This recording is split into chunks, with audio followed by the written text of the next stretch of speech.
మనలో కార్యసాధకమైన తన శక్తి చొప్పున మనం అడుగు వాటి కంటేనూ ఊహించు వాటి కంటేనూ అత్యధికముగా చే శక్తి గల దేవునికి క్రీస్తు యేసు మూలముగా సంఘములో తరతరములు సదాకాలం మహిమ కలుగునుగాక. ఇక్కడ ఏంటి ఇంపార్టెంట్? మనలో కార్యసాధకమైన శక్తి శక్తి చొప్పున. ఇది ప్రపోర్షనేట్. శక్తి చొప్పున అంటే proportionate to the power that you enjoy in your life. ఆ పవర్ ఎట్లా వస్తుంది? విశ్వాసంలో వస్తుంది. అర్థం కదా? To the extent you allow the power of God to work in your heart, to that extent you will do. By faith walls of Jericho fell down. By faith David killed Goliath.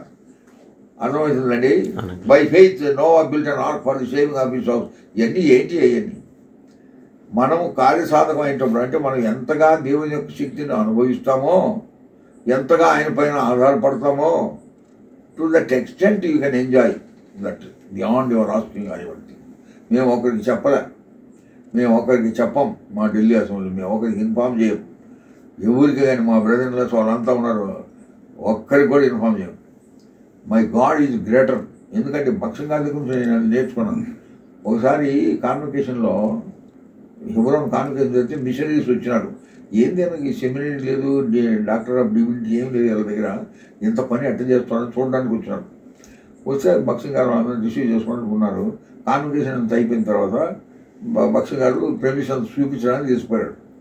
అప్పటికి హెర్మోన్లు cover చేయలే, opposite Hermon కదా, అది cover చేయకుండా అది కూడా తీసుకుపోయి అట్లా చూపించాడు. చూపిస్తుంటే వాళ్ళు మిస్సెస్ అన్నారు, భక్సింగ్ you give us your project report, how much it will cost to cover this organ, we will send that money అన్నాడు. అంటేనే వాళ్ళతో చూసి, Raveena my God is greater than you అన్నాడు. అది మనం కాబట్టి ఏం చేస్తాం? వెంటనే ఆర్కిటెక్ట్ని పిలిపించి రెడీ వాళ్ళ మనసు మార్చుకునే లోపల ఇది చేద్దాంరా అని చెప్పేసి ప్రజెంట్ చేసి ఏమో చేస్తాం. ఆయన ఎన్ని చేయలేదు. ఈవెన్ ఏలీంలో ఉన్నప్పుడు హెబ్రోన్ నెక్స్ట్ కాంపౌండ్ ఇది హెబ్రోన్. అర్లియర్ ఏలీం అక్కడ ఇప్పుడు సిస్టర్స్ ఉంటారు, అది ఏలీం. ఇక్కడ ఉండేది ఆయన అప్పాజీవన్ కానీ ఉండే, ఆయన నైజాంలో ఆయన సెక్రటరీగా ఉన్నాడు. ఆయన రిటైర్ అయ్యేటప్పటికి అదంతా ఆయనకి ఇచ్చేసినారు నిజాములు.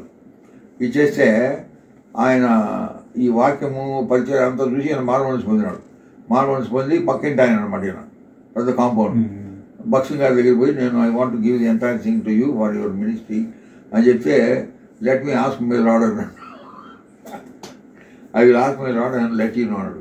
ఆయనకు ఆశ్చర్యం, ఇదేంటో నేను ఇస్తుంటే ఆయన ఏదో ఈ దేవుడిని అడుగుతాను. అడిగి ఆయనకి చెప్పలే. ఆయన ప్రార్థన చేసుకున్నాడు, ప్రభా నీ చిత్తం దేవుడు ఇంకా బయలుపరచలే, అందుకని తీసుకోలే. 3 years అయిన తర్వాత అసెంబ్లీ ఎంతోమంది వస్తున్నాడు. అప్పుడు God let him to take it. Then he told him it is then. అర్థమైందా? అది he that believeth does not make haste అని ఉంది యెషయా గ్రంథంలో. విశ్వసించేవాడు తొందరపడడు. సో ఆ విధమైనప్పుడు దేవుడే మన పక్షాన్ని పనిచేస్తాడు. ఏ పరిస్థితి అయినా సరే, ఏ సమస్య అయినా సరే ఆయన మన పరిష్కారం చేస్తాడు.